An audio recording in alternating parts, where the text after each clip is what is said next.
Hi guys, it's Beta. Today is going to be a video that I've been wanting to do for a really long time, but I always thought that I never had enough to show to do this type of video.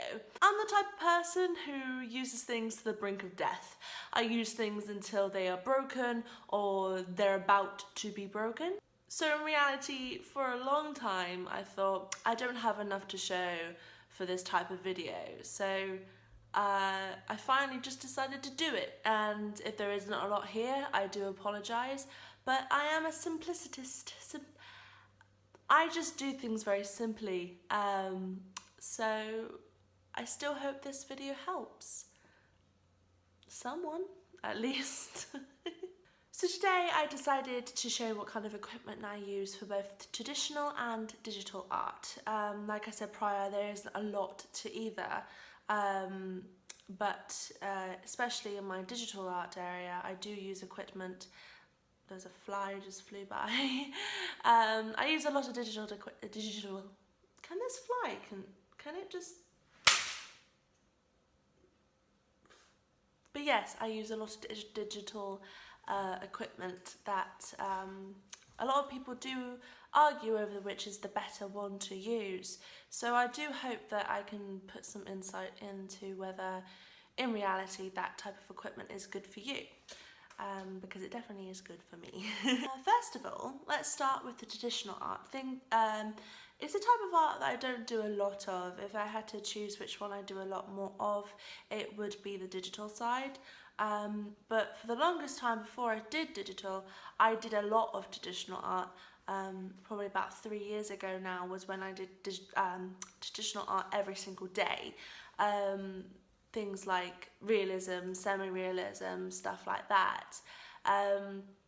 So for the longest time I had a lot more equipment than I do now and that I use now. So really I should have done this video 3 years ago, because a lot of traditional people would have been like, this is my shit. But things change and how you do your art changes as well. And so really I've only got two things that I use for traditional art, and it's a sketchbook and a pencil. But the pencil that I use is Staedtler pencil. They're Mars Micro pencil in the 0.5 millimeters. I do prefer the 0.5 millimeter, you know what I mean? I prefer that because when I use the pencil for a little while, and if I want to do a more detailed line in the art, I can genuinely just slightly turn it, and it is technically 0.3. So really you're getting two pencils in one. And I love this pencil and I love this brand. It was the first mechanical pencil that I really used when I was going over to more anime art, if you like, more comic art. The type of pencil lead is just really soft. It doesn't smudge. It's actually quite precise. It makes the art really stand out.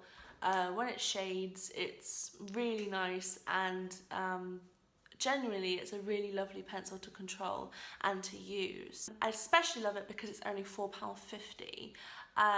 That is really good for me, because with that you not only get the pencil and a bit of lead in there already, you get 12 refills. And for me, who is a bargain hunter, I really don't want to be paying more than £4.50 for these. And the fact that it's £4.50 for a very good, suitable pencil is amazing. I definitely do recommend this pencil, especially if you're just starting and don't really want to spend a lot of money on a pencil. Especially with this pencil as well, it does come with a little razor on the bottom. You just there's a little cap, and you just put it back on, and it's like that, and I love it. Very quickly, I don't spend a lot of money on rulers either. I'm one of those people at school that would nick the rulers from math class. I was very naughty.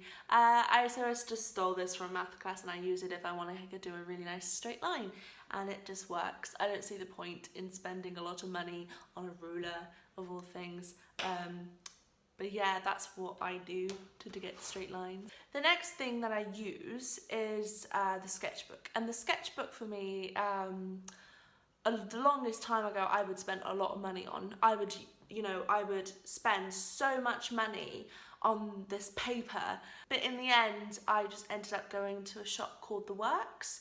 I used to go to Hobbycraft, and the only thing that I don't like about Hobbycraft is the fact that it is so expensive, and it can be quite overbearing on your debit card.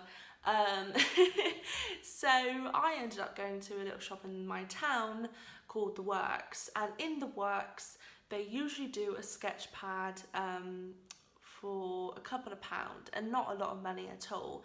The other day on my lunch break at work, I just quickly nipped into The Works and thought I better buy a new sketch pad. I haven't done traditional art for a very long time. I better go ahead and do it. So I found this lovely sketchbook for £1. For £1. And I know what you're all thinking, it's probably going to be shit paper. It's not. It's actually really lovely paper. It is super soft, it doesn't smudge, and the great thing about it is that it keeps the lines really precise. And I keep saying that, and a lot of people go, I don't really know what you mean by that. Basically, when say for instance, I've got a little sketch in here, I did for Mermaid, and usually if I did that, there would be so much more smudging here. And that would then smudge this, but that still smudges on that side but doesn't smudge this. It doesn't smudge the actual picture, which is great because I hate opening up a sketch pad to show what I've done in my sketch pad to people and then it's all smudged.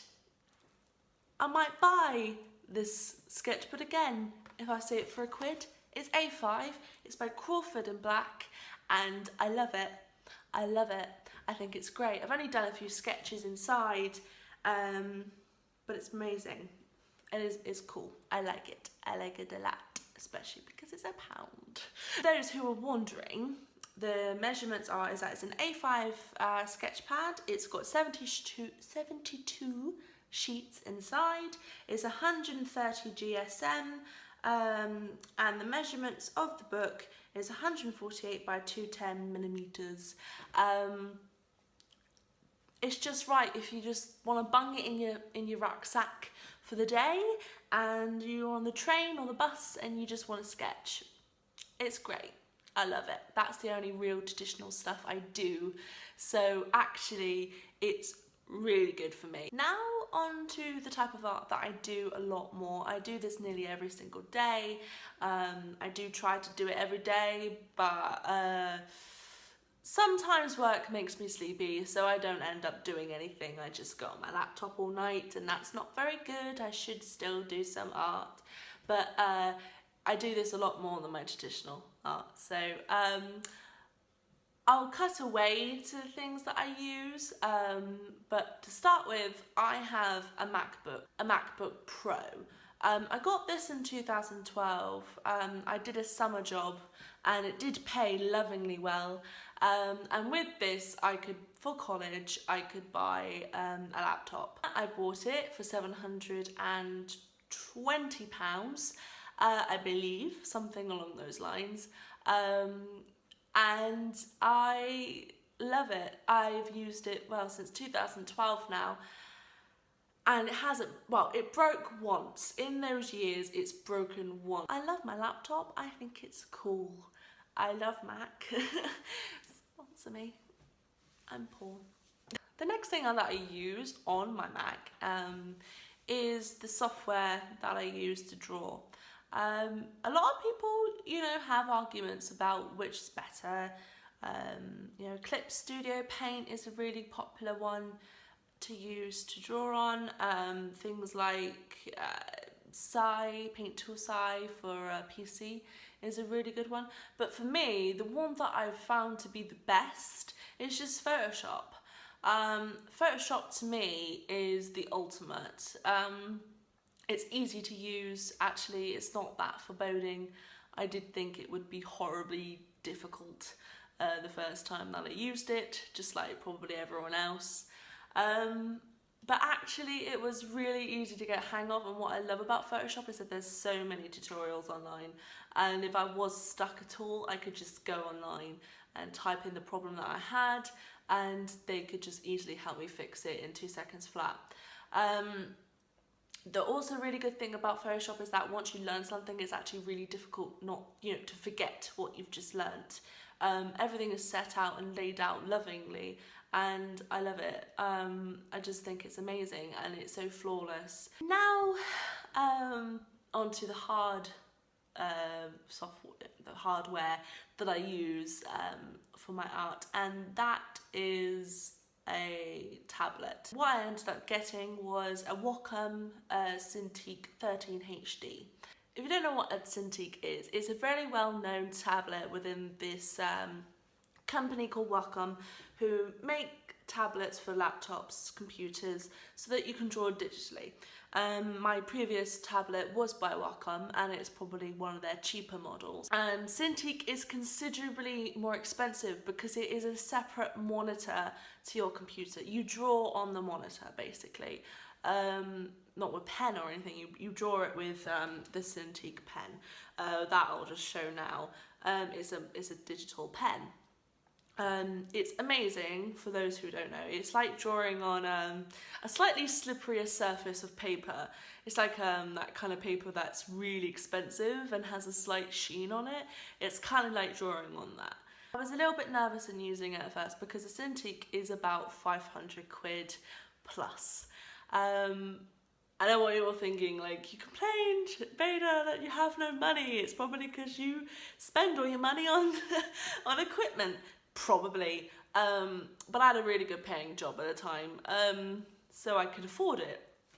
Not a lot of people can, which is why I'm saying now, a Cintiq is great. Cintiq is so worth it if you have the money. If you don't have the money, don't immediately get it until you know you can afford it. It's a luxury item. It's not a necessity to make your art progress. It doesn't make your art what makes your art better is doing art every single day and practicing. And now that I've got the Cintiq, I will never go back to normal tablet. It's definitely worth the investment. Genuinely, if you have the money, I would invest in it, and you're an artist that draws, quite a lot every single day, definitely get a Cintiq. And that's really it, to be honest. That is all I really use. Like I said at the beginning, I'm very simplistic in what I like. I just like using really under 2-3 things for both traditional and digital art. That's just me. I hope this did help someone kind of like decide, should I really be investing this much money into something if I can get something for so much cheaper? Especially for traditional work, and I hope that for digital your investment goes to something amazing. That's all I really have to say now, and I hope I helped. Let me know what kind of tools you use in the comments below. I actually wouldn't mind knowing. You might actually show me something that I need to be using in my life, and I hope to see you in the next one. I've been Beta, and I'll see you next time. Bye!